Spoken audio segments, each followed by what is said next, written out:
Díagríomh go léir cóide agus tá fáilte rót. Welcome to Be My Guest with me, Mary Honan, on Lear Media TV, supporting the Samaritans, Limerick and Tipperary, Clare's Wish Foundation in Limerick, and Deal Animal Rescue in West Limerick. Now, seldom do we meet heroes and people with outstanding bravery in life, and I would have to say that my next guest counts among those, and he is Dolkun. Dolkun is a Uyghur politician and activist from the region of Xinjiang, a Uyghur Autonomous Region of China. He is the third and current president of the World Uyghur Congress, in office since the 12th of November 2017. Dolkun previously served as General Secretary and Chairman of the Executive Committee of the Congress, respectively, and has spoken on behalf of the rights of the largely Islamic minority Uyghurs, which makes up the majority population in that region, as well as presented Uyghur human rights issues to the United Nations Human Rights Council, European Parliament, European governments, and international human rights organizations. I was told about Dolkun recently in an interview I did with our own Irish woman, Emma Riley, a human rights lawyer working for the High Commission for Human Rights, who blew the whistle on some members of the United Nations activities in giving names such as Dolkun to the Communist Chinese government ahead of their planned visit to the United Nations to appeal for help in stopping China with their human rights violations. So it's my great privilege to interview Dolkun. Hello, Dolkun. How are you? Well, thank you. Very well. Yes. How are you? Yeah, I'm sure. You know, I'm grand. You're there in Germany. I'm in Germany. You're a German citizen now. I'm the German citizen. Yes, since more than 16 years. 16 years. My goodness. But you've had, as I said in my interview or the introduction, you've had a very difficult life, we'll say. You've been separated from your family and friends for the greater part because of your political views and because of your fighting for the Uyghur people. Could you tell us when it became, I suppose, when you became interested in your people's plight? Well, thank you. Thanks for your question. Thanks for having me. Yes, and I left my country in 1994. Since 27 years, I haven't never visited my country again. I have never seen my friends, parents, brothers, sisters. It is really difficult. Before I left my country, normally I didn't want to leave my country because I was forced to leave because I was a students leaders, democracy students movement leader in 1988. When I was a student, Xinjiang University, so-called Xinjiang University. And I was a students activist. Because of this, I was kicked out the university at my last semester of the university. That's why I was not able to graduate from the university. You were studying physics, am I right? I was studying physics, yes, physics. I enrolled the Xinjiang University in 1984 and until 1988, 4 years I studied Xinjiang University. So 1985, after 1 year later, I start university. There is a big student demonstration pro-democracy. The students' movement was happening. I was very actively joining this demonstration. This is the turning point of my in my mind. And when I came to the university, I was thinking a lot of and so many questions in my mind, because I learn at the university. We study because each week, Wednesday afternoon, there was the political class. During the political class, we learn political discussion from the central government's directive, and also we discuss Chinese constitution, and also discussing about autonomic constitution, autonomic law, because we call East Turkestan, but China official called Xinjiang Uyghur Autonomous Region. It is Chinese constitution is the autonomic region. So there is a autonomic law as well. If we learn Chinese constitution and autonomic law, we had a lot of right. But in the reality, we haven't never seen it. This right was never implemented. This is the big question in my mind. Well, according to the Chinese constitution, we have a right, for example, assembly right, freedom of speech, equality, everything. Very nice. But why in the reality, we couldn't see it? In reality, you saw no freedom of... Exactly, no freedom, exactly. And so we daily time, we have faced discrimination, daily life. And so many questions come into my mind, saying, well, why the constitution we have this right, but in the reality, why not implement it? And this is the question starting in my mind, For example, in the autonomic law, Uyghur language is first language in the Xinjiang, so-called Xinjiang Uyghur Autonomous Region. In Turkestan is Uyghur language. Even today, also first language, Uyghur language is Chinese language together. Yeah. And also protected religious right, linguistic right, cultural right, and also according to the Chinese constitution and autonomic law, for example, this is the natural resource should be shared.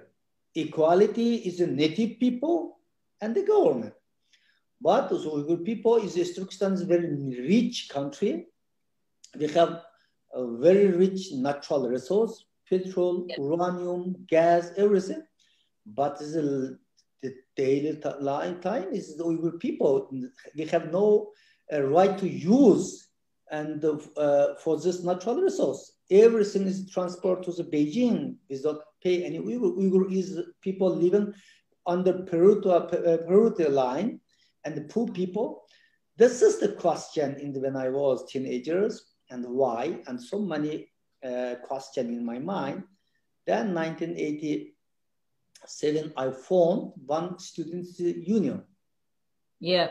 Yes, Students' Cultural Scientists Union, because we are educated, we are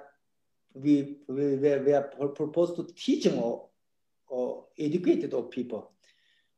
Because more than 70–80% Uyghurs are analphabetic, because rural area, no school. So if you are analphabetic, you are not educated people, even more than 80% people, Uyghur, maybe 90% people, among them Uyghurs, they didn't know what kind of constitutional autonomic right we have. They don't know. Just how Xinjiang Uyghur Autonomous Region, what is this meaning? Most of some people don't know. Even before I came to the Xinjiang University, I didn't have any idea on this, But the Uyghur people, they're the majority, they're a minority group in China. They're a minority group of people in China, but yet they're the majority in the region that you came from, and they're being persecuted. How I came to know of you was through Emma Riley, who is a whistleblower for the, she blew the whistle on the United Nations. She works for the High Commissioner for Human Rights as a lawyer. And she noticed that the United Nations were giving China the names of Uyghur Muslims who were planning to speak at the United Nations, one of whom was you. Yes. And your name was given. And you believe that your mother, who died shortly afterwards, died in a concentration camp in order to put pressure on you not to speak. Yeah, this is the one thing. Before answering this question, I would like to make some corrections. So, and we are Uyghur, we are not minority. As you said, we are and the majority. We were majority in our homeland. This land, and this we call Turkestan. This is the occupied country, occupied by the Chinese Communist Army in 1949. The Chinese government proposed is the Uyghur being a minority. You know, if you compare the Chinese population than other nations, then whole the world, entire world is minorities and Chinese people. You know, so actually we are not, because in China have 56 nations. If some of them minority in China, but Tibetan, Uyghur, we are not minority of own country. So it is this minority, this term for the Uyghurs really not correct term. Yeah, this is the one thing. Yeah, but however, and as I say, Chinese constitution as a guarantee autonomy for the Uyghurs and so many rights, but we didn't have never seen real any sign the real autonomy on the daily life. All political, economic, cultural, scientists, religious, all rights has been continued violated by the Chinese government since the occupation. Yeah, so we are raising this issue to the United Nations, some international platform.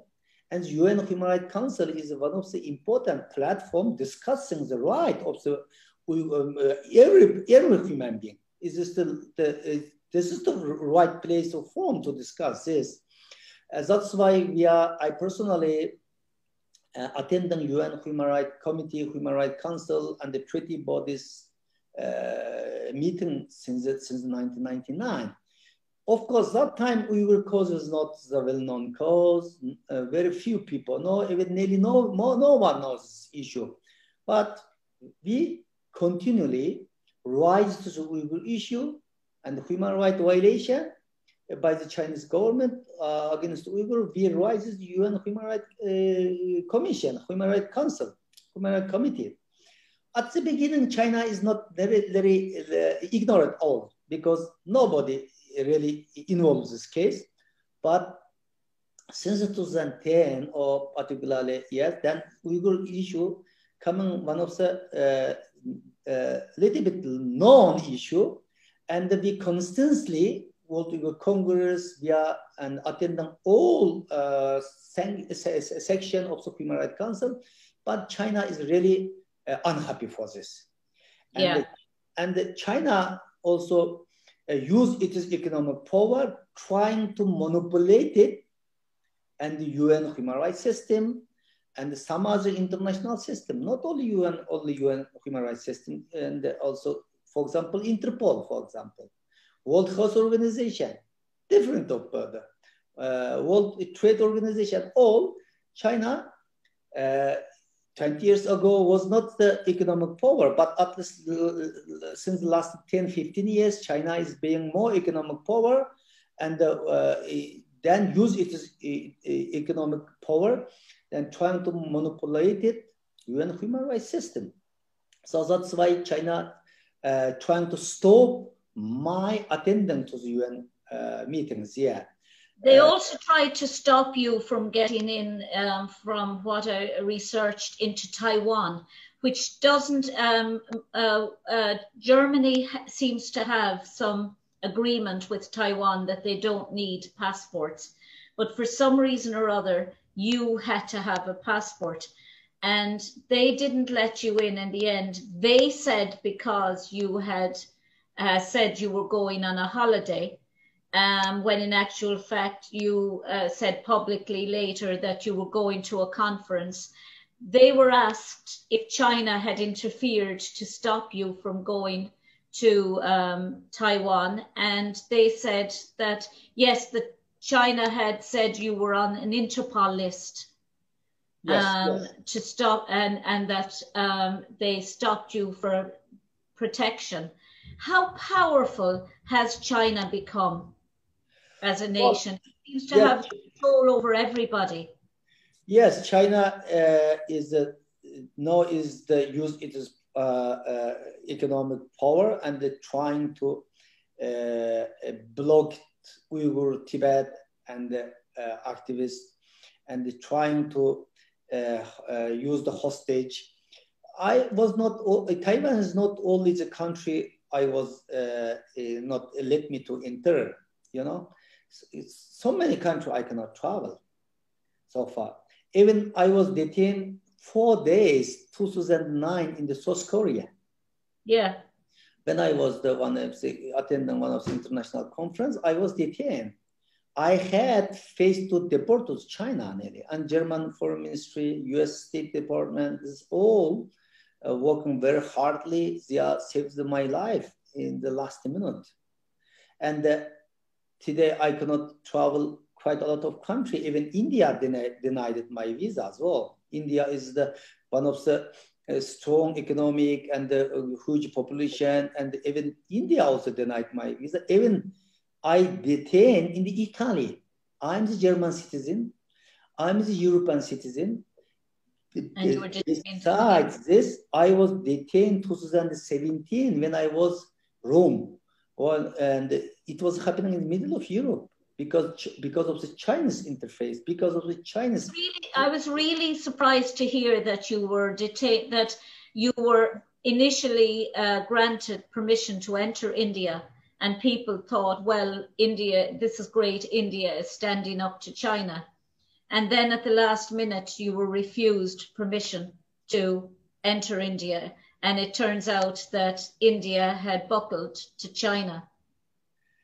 Yes, it is. So, and at the beginning, I got the electronic visa, and somehow Chinese government learned about my traveling to India. Then the Chinese Foreign Ministry spokesman made a strong protest and asked India government, Dolkun is the criminal, terrorist, and he is Interpol. He has his name is Interpol list, should not be allowed to enter. Then just 1 week later, I got another email from the India consulate. They informed me my electronic visa was denied. So that's why I couldn't enter. You know, China, that's why saying Taiwan is not only the country blocked me, India, even today I cannot enter Turkey, and some country I cannot dare to travel. Well, it is the reality because China really powerful now, trying to block me and some other Uyghur activists to traveling. This is the situation, and I was suffering more than 21 years by the Interpol red notes.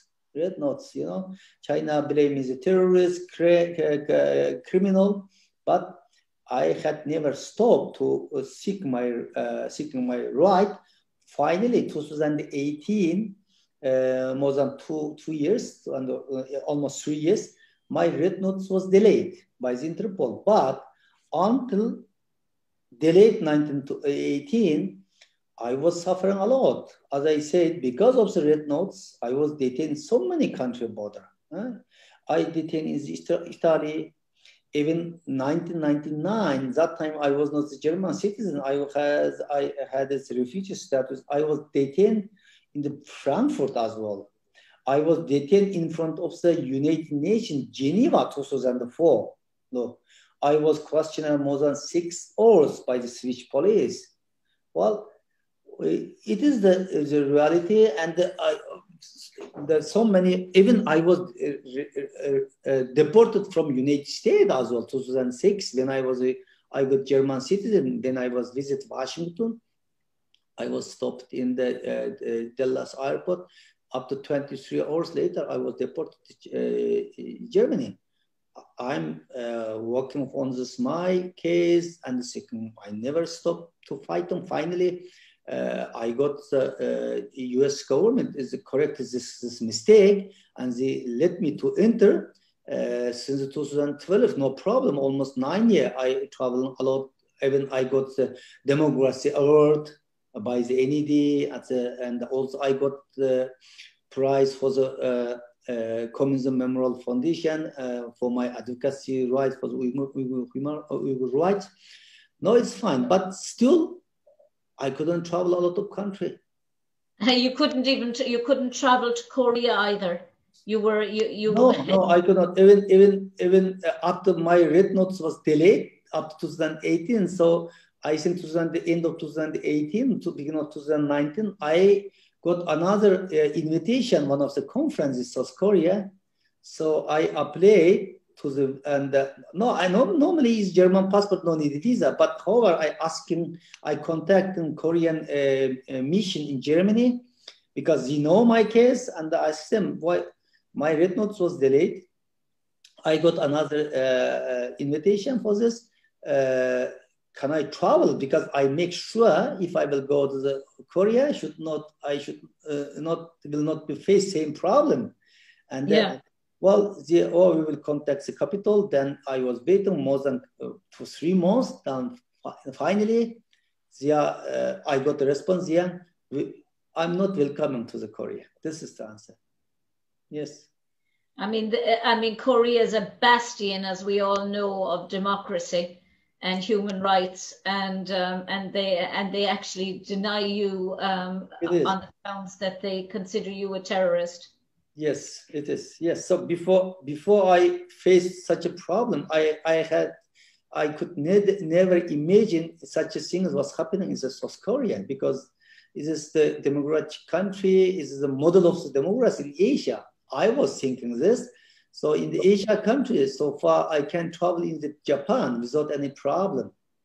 You know, I can travel Australia in the Asia Pacific, but quite a lot of some other Asian country I cannot travel. Yeah. Tell me why did you decide to set up? You were one of the founders of the World Uyghur Congress. Why did you feel and did you get much support from countries?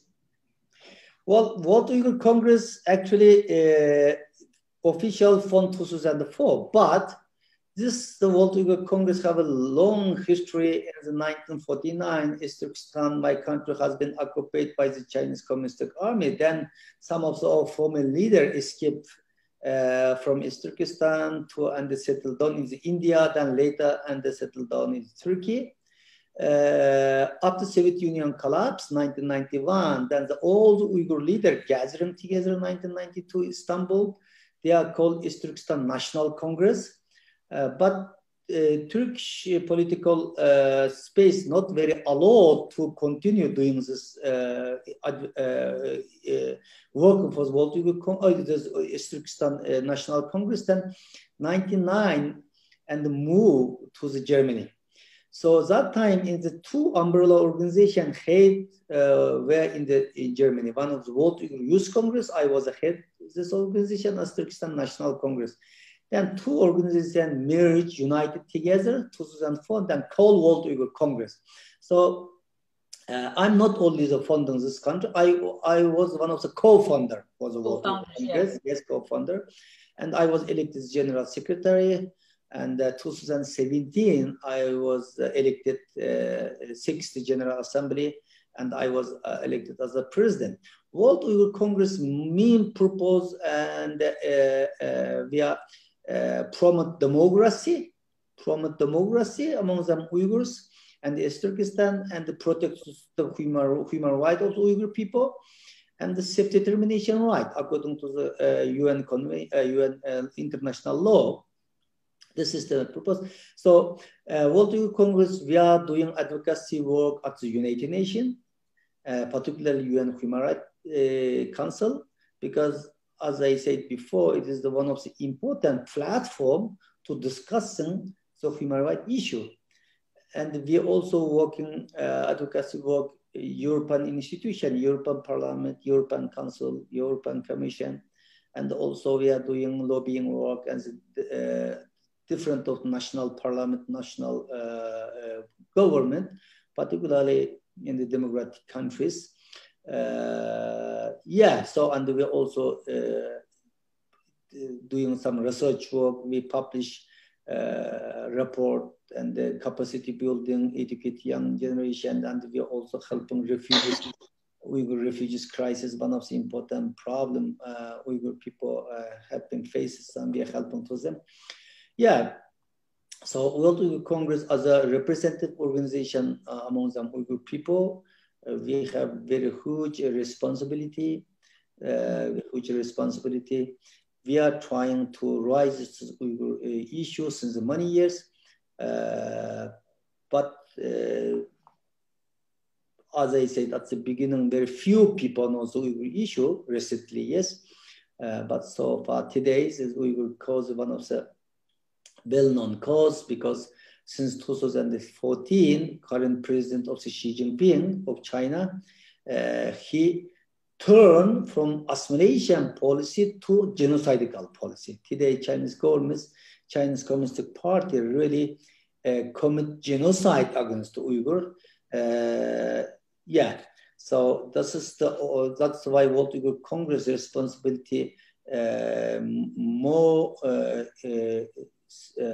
responsible than ever. Yes. Yeah, I mean, it's pretty. I mean, I did my doctorate on childhood during World War II and under Nazism. And you hear about the concentration camps and the death camps and the transit camps and the re-education camps and that, and you're hearing it all again now in the 21st century, and it's coming from China, and we're making the same mistakes again. We're bending to a power that's that the world is bending to a power that's economically powerful, to a country that's economically powerful, at the detriment of citizens of that country who were just turning a blind. What was your feelings when you heard the likes of Emma Riley talking about coming out and exposing what she says is the UN giving your names ahead of time? How dangerous is that for people like you who are... I didn't, before this interview, I announced on my pages that I was going to be interviewing somebody. I didn't mention your name ahead of time for that very reason. I didn't want to put anybody in danger by finding out that you were coming on to talk. Well, for me, it's no problem. You can announce my name because, and this is quite dangerous. Since I left my country and when I started and advocacy right for my people, my whole family were under pressure. Since 27 years, every day, my family, my parents, my brother, all and watching, monitoring by the Chinese government, Chinese police. Even I couldn't. Today's 21st century, we just talk with you, use Zoom, face to face, but I didn't have any chance until died of my mother's.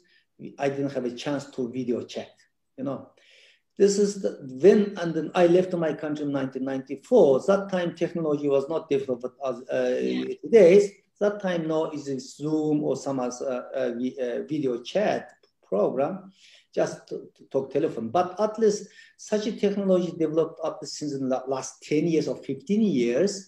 Skype, for example, more than 20 years, people can communicate each other. But I didn't have such a right because my family they didn't have a right to use the internet. Can you imagine? So they are suffering a lot. Since the 2016, everything is dramatically changed because whole the Uyghur who living in exile, nearly 90% Uyghur who living in exile have lost contact with a family member. I'm one of them.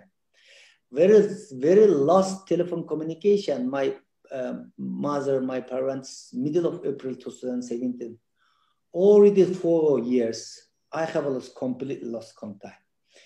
How difficult is that for you? Because, Dolkun, because you are so completely driven by highlighting the injustice done to, am I right in saying that the Uyghurs are Sunni? Yes. Yes. How you're completely driven by that, but you're also aware, you have to be aware of the dangers that your family and your friends and your loved ones are in.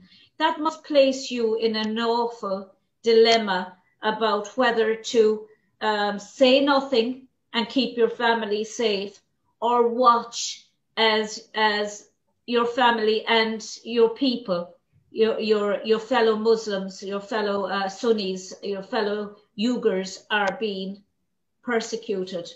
It's awful to be that. It must be awful to be that difficult, to be that driven by an injustice that you're willing to sacrifice being exiled forever, never seeing your family again. Yeah. So I told you, I was a students leaders. I was the host arrested when I was in Turkestan. Then after I left, my family was suffering. I know that when I continued doing the advocacy and how dangerous my family, because Chinese Communist Party is and have a heritage to the hostage policy. This is very common. If I do something in the Western country, if I do some wrong, I should be hold accountable myself, not my family member. But in China, not. If you do something, then whole family, whole friend, whole relative is held accountable. Blackmail. Yes, blackmail. I know that. But freedom is not free.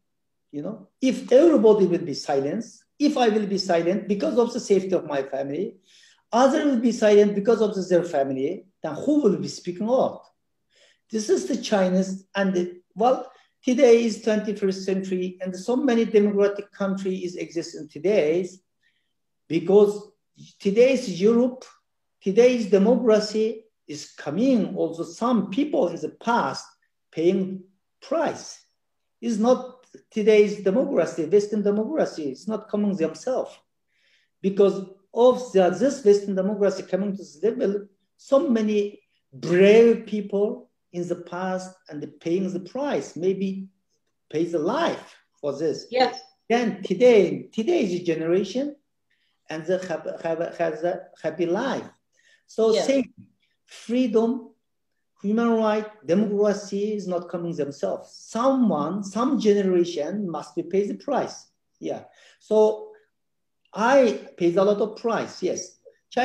My mother died in the concentration camp. She was 78 years old ladies.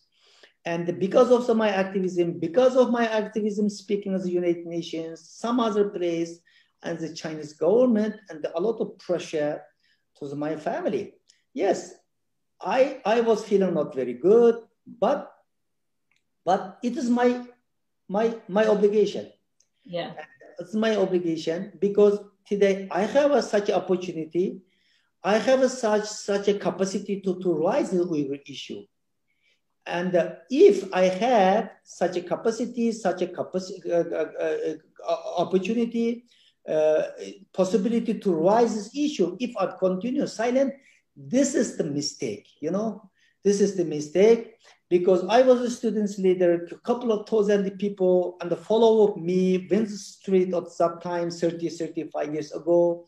They believe me. So I was feeling I carrying huge responsibility because thousands of my schoolmates, classmates, 1980s, they are waiting some hope from me, you know. Yeah. So Yeah. I carry this responsibility. That's why I couldn't not just thinking of my family. I have to thinking couple of thousands of people. This is my response. That's why Huge responsibility, though, Dolkun, on you, because it has left you unable to go into many countries, yes, regarded, I suppose, as a terrorist by many, unjustifiably so, not protected by the United Nations, who is supposed to be there to protect you and to be your advocacy group, and not able to see your family ever again. it is. Yes, it is. It is very sad. I couldn't. As they say, since I left, I couldn't see my family. But no, is I never seen my mother. Because she already died. I never seen my father. She died. He died. He died. But I don't know where is my brother and sister. This is the problem too.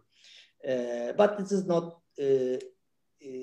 Only my story. Whole Uyghur who has same story, even some story is horrible than my story.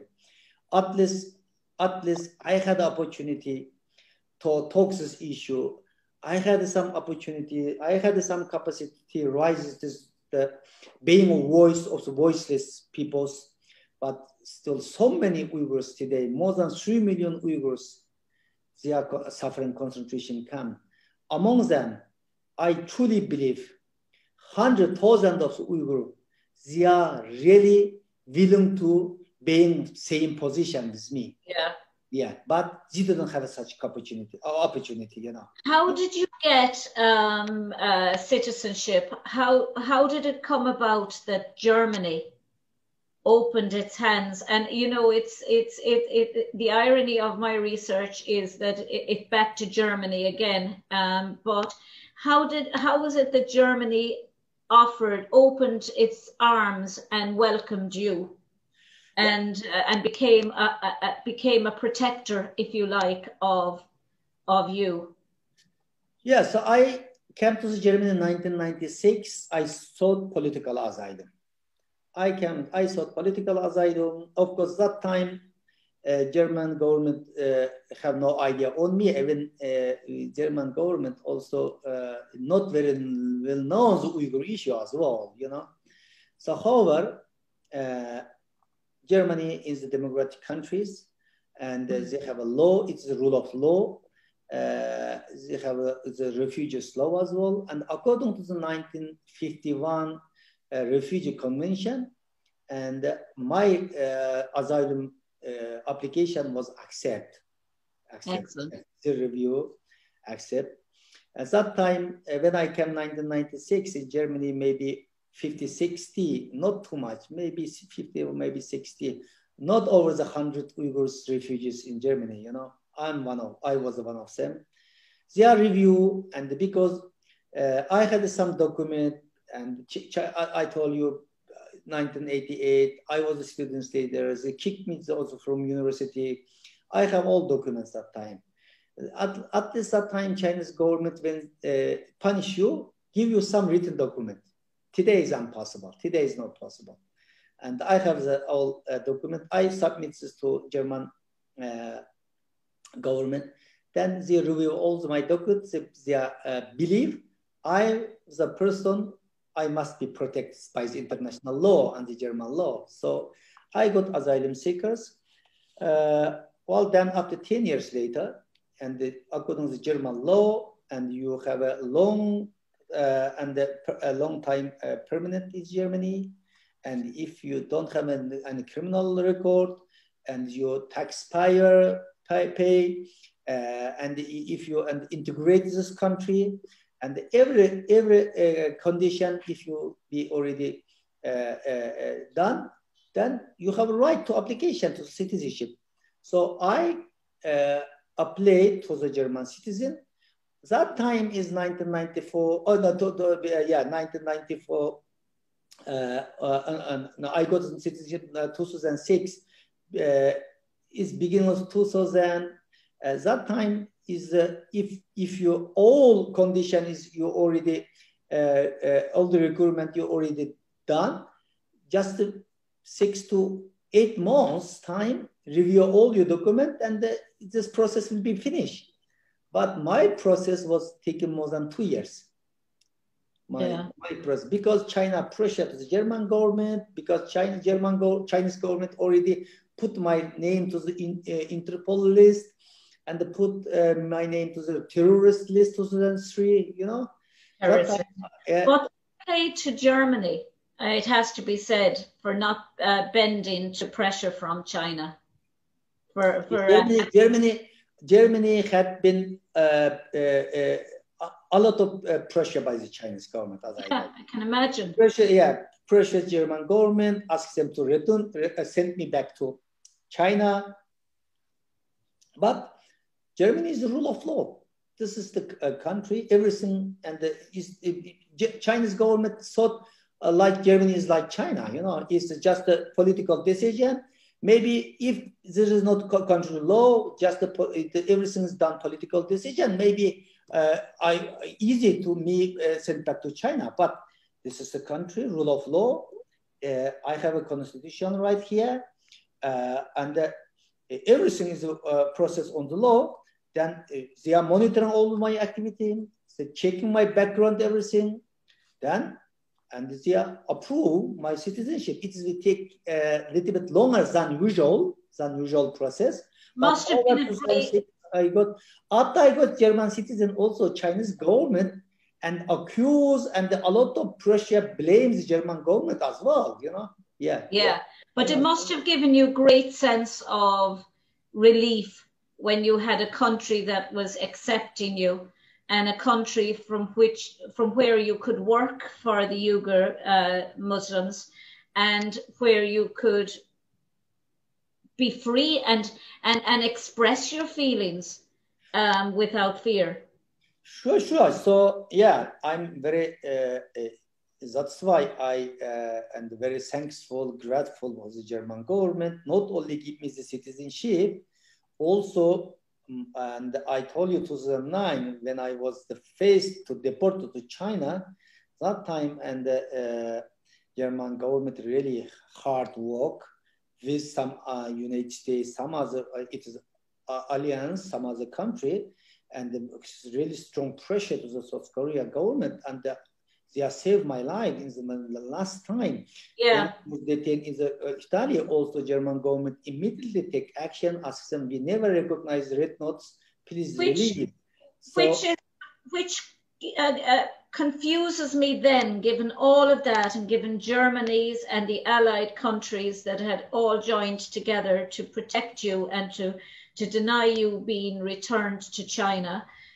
Why, in God's name, would the United Nations release your name ahead of time to the Chinese government before you had a chance and put your family and put other people's families in jeopardy? It is the big shame and this big stand of the United Nations, particularly Human Rights Council, Human Rights Commission, because normally UN, Human Rights Commission, Human Rights Council, it is the place protects the people like me, human rights defenders. But unfortunately, UN Human Rights Council or High Commissioner Office cooperate with the Chinese government and cooperate with the dictator regime, authoritarian regime. This is really unacceptable. Totally unacceptable. Is the principle of established by the UN Human Rights Council. It is how discuss. This is the place how discussion finds a way how to better protection of human rights. But unfortunately, this council, this human rights system, is lost its own funding purpose. Yeah.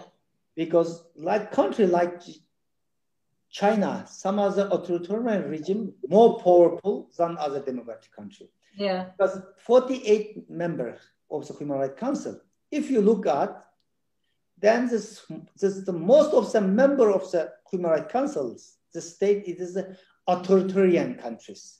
Yeah. And so it is the non-acceptable situation. China is the one of the member of this. Normally, China should not have a right to member of Human Rights Council because this China not only and the country just a human rights violation, but also commit genocide 21st century. How is that acceptable? But it is the reality.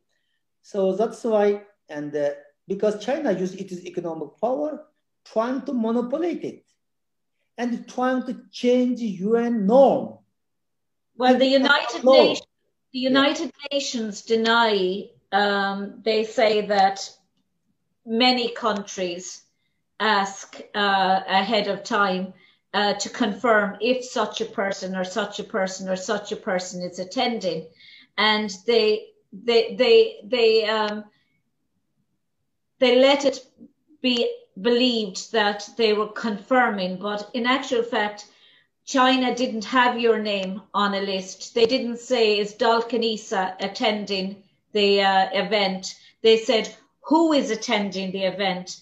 And the UN, according to Emma, handed them your name and others. They weren't asked, was Dolkun attending? So there was no reason for them to give your name other than, and if the United Nations is so afraid to upset China or any one particular member state, then why are we thinking that the United Nations is there for us, for our human rights, when it clearly isn't? And what do you think Ireland can do, the Irish government can do to ensure the safety of the Uyghur people and your family?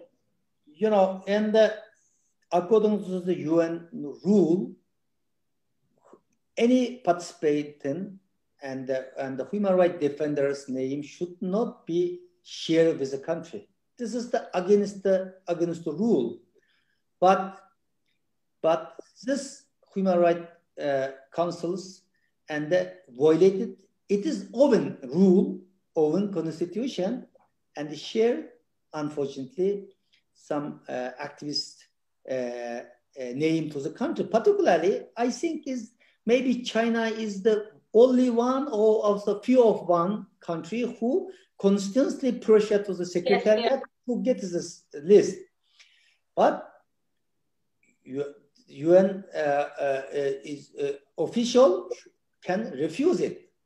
But sometimes, like Amy, she refused residence for this, but some officers and cooperate with China. This is the really unacceptable situation. However, I was not, so far, I was not stopped to attending UN Human Rights Council session in Geneva, but 2017, I was kicked also from the UN in New York. You were, yeah. Yes, because I got accreditation, everything is normal, but because of the Chinese pressure, and I was kicked out. And nobody would have known you were attending had your name not been given. And according to the UN Council's rules, if a country wants to know this information, any country wants to know this information, when Turkey requested it, they were denied. And they have to ask in front of the member states. And this did not happen. They just simply went to the UN, went to one person, and she released the names. Yes, it is. Yes. So, and actually, if UN official will not share this list, well, maybe Chinese government can, because Chinese government's official in the United Nations, they all the time, when I attending, they're monitoring me, takes pictures, video, film sometime. Also someone follow me. I had a lot of experience on this. But this is another issue, of course, when we attend them and the Chinese mission can see. But I have quite a lot of document as well. So Chinese mission, time to time, write a letter to I have a copy of this letter to and High Commissioner Office, asking them, don't give me the accreditation and accuse me as a terrorist, terrorist. Well, I have a lot of evidence, but I'm, to be honestly, before 2016, I didn't know. I have no knowledge because this confidential email exchanging between UN High Commissioner Office to the Chinese mission. Time to time, when I came to the UN badge office, sometimes I was waited. I was stopped a couple of hours, and asked something, and some document again. But however, I was not refused my accreditation. Yeah. But when I was at the camp to the UN, and a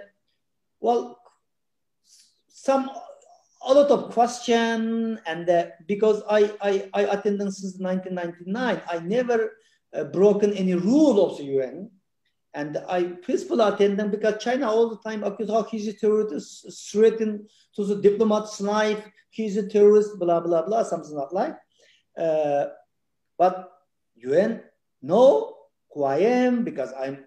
If you check the UN database, and since when, and I was attending UN, and I have never a single broken the UN rule. They know that they can no. They have a right. We don't share because they should be at least okay. They should not be. I'm not asking they are protecting me. At least they are protecting UN rule, own rule. If the UN, according to UN rule, any activist or any participationist should not be sharing to the countries. Yeah. But what do you hope, Dolkun, from the Irish government? I mean, well, Irish government is the member of the European Union and the member of the United Nations. So Irish is the democratic countries, and also Irish government should use its power to protect it, and the human rights defender like me to freely attend them to the UN Human Rights Council. Not only me, and some Tibetans, some Taiwanese, and the activists also time to time had the same problem. So Irish government has some responsibility to protect UN international law. And Hong Kongers. Hong Kongers, of course. Hong Kongers also. They had also time to time face a problem. So Irish government, its mission should be more active, and protects the human rights. So far, Irish government position not bad all the time, and speaking out and signed jointly statement against Chinese government genocidal policy against Uyghurs. Irish government signed 2018 before the UPR in China. I visit Dublin. I had a meeting as a foreign affairs, Irish foreign affairs. Yeah, so we had a meeting with them and explain everything. And the Irish government also one of the country to raise the Uyghur issue during the Human Rights Council section. So it is good, we appreciate, but it's not good enough because Chinese government committed genocide against Uyghur. So it is a time, we are happy. Irish government also one of the 27 country in the European country to sanction against the Chinese high level official, but it is not good enough. should be more active as the United Nations, European Union, and set up a coalition with some other country, was one of the alliance, to stop this genocide. Irish government can do, and also some Irish company should stop the business with China, because today is business as not usual. Yeah. But Dolkun, it's a hard task for any one country. Like, just say, for instance, Ireland is so small. We can be vocal. We can stand up, and we should stand up. We absolutely should stand up and speak out about persecution. But China, what do you say to people who will say China is so massive? It's got such wealth. It's providing. It's an economic giant, if you like, and it would. Do you think that there's power in numbers, and if all of the countries in Europe and America sanction China, that's the only way that China is going to buckle down? Because China can then retaliate with economic sanctions against any individual country. Do you think that there's absolute power in numbers? And if all of Europe and America, Canada, Australia sanction China, and there is the only way to United States and whole Europe and some other democratic country, not only democratic countries, whole the countries should be stand up against the Chinese government, because now it's a committee. It is not simple human rights violation. Human rights violation was happening everywhere with different level. But now is the 21st century. Chinese government committed genocide. Is not genocide not happening everywhere. So that's why I told you business should not be as usual. So all the countries, particularly Western country, democratic country, should be set up a coalition, united, and then sanction Chinese government. Stop the business. It's the only way to do it.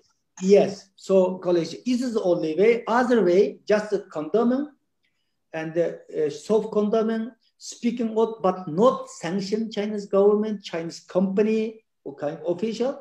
It is not way to stop, because China 30 years ago, for example, 1989, Tiananmen students movement was cracked on. That time, European Union also sanctioned Chinese government, but Chinese government never sanctioned any European country, because in 1989, China was not such economic around the world. So that's why China need Western technology, Western money.